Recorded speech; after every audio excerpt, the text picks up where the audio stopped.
11 bölüm. Ыйса 12 шакиртине насаат буйруктарын айтып бүтүп, ал жерден кетти да Галилеянын шаарларына таалим берип, жакшы кабарды жар салууга жөнөдү. Ал эми Жакыя болсо, Машаяктын кылган иштери тууралуу түрмөдө отурган жеринен кабардар болду.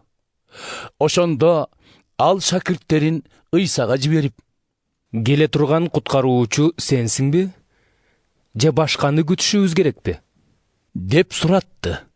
Ыйса аларга: Баргыла. Уккан көргөнүңөрдү Жакыяга айтып бергиле.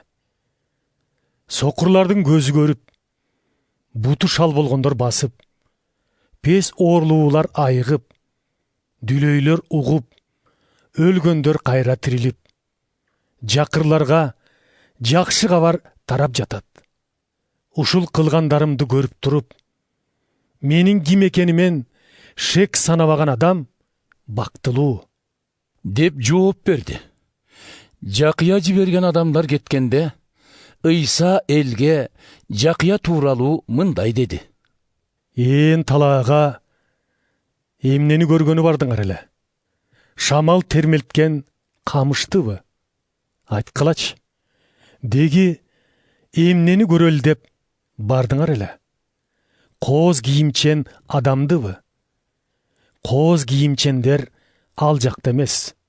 Тигине, алар падыша сарайларда. Анда эмнени көргөнү бардыңар? Пайгамбардыбы? Ооба. Силерге айтып коеюн. Ал пайгамбардан да улуу. Ыйык жазууларда Кудай: мына, сенин алдыңан кабарчымды жиберемин.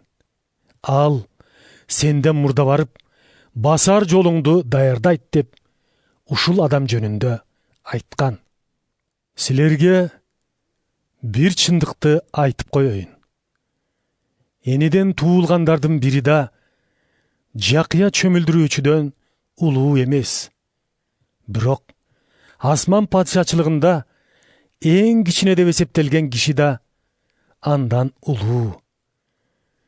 Жакыя чөмүлдүрүүчүнүн күндөрүнөн тартып азыркы кезге чейин асман падышачылыгына күч колдонуп келишкен жана күчтүүлөр аны тартып алышууда. Анткени Жакыянын кызматы Муса калтырган Тоорат мыйзамы менен башка пайгамбарлардын китептериндеги алдын ала айтылгандарды жыйынтыктайт. Эгерде сөзүмдү кабыл алгыңар келсе, анда Жакыя бул кайтып келүүгө тийиш болгон Илиястын өзү. Уга турган кулагы барлар уксун. Азыркы замандын адамдарын кимге окшотсом? Алар базарда олтуруп алып, бири-бирине той тамаша күйүүсүн салып, чоор тартсак, эмнеге бийлебейсиңер? Кошок кошсок, эмнеге ыйлабайсыңар? Деген жаш балдарга окшош. Анткени кадимки тамактарды ичип жебеген Жакыя келди эле, буга жин тийиптир дешти. Башкаларга окшоп ичип жеген адам уулу келди эле, бул киши сугалак экен, шарапка жакын экен, салыкчылар менен күнөөкөрлөрдүн досу экен дешти. Бирок кандай болсо да Кудайдын даанышмандыгы аны жактагандар тарабынан ырасталды. Ошондо Ыйса өз кереметтерин баарынан көбүрөөк көрсөткөн шаарларды уруша баштады. Анткени алар ниеттерин өзгөртүшпөдү.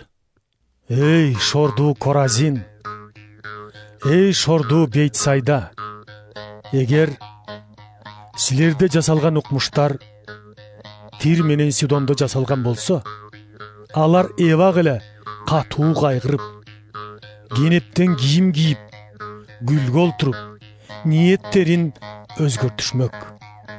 Бирок силерге айтып коеюн, эми кыямат кайымда Тир менен Сидондун акыбалы силердикинен жеңилирээк болот. А сен Капарнаум, текеберденип, төбөм менен көккө жетем деп ойлойсуңбу? Жок. Кудай сени жердин түпкүрүнө житире чабат. Анткени сенде жасалган укмуштар Содомдо да жасалган болсо, анда ал бүгүнкү күндө бар болмок. Бирок мен силерге айтып коеюн. Кыямат кайымда силерге караганда Содом шаарына жеңилирээк болот.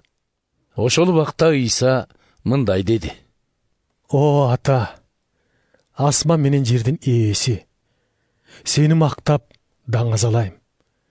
Анткени сен бул иштерди даанышмандар менен акылмандардан жашырып, жаш бала сыяктангандарга ачып көрсөттүң. Ооба атаке, сен ушундай болушун кааладың. Атам бардыгын мага өткөрүп берген. Уулунун ким экенин атасынан башка эч ким жакшы билбейт.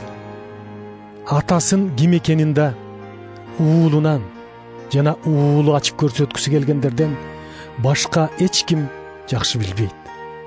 Оор мээнеттин камытынан башы чыкпай, түйшүкчүгүн көтөрүп жүрүп, чарчап чаалыккандар, баарыңар мага келгиле. Мен силерди эс алдырам. Менин камытымды кийип, менден таалим алгыла. Анткени мен жоош момунмун жана жөнөкөймүн. Ошондо жаныңар жай табат. Анткени менин камытым жакшы, жүгүм жеңил.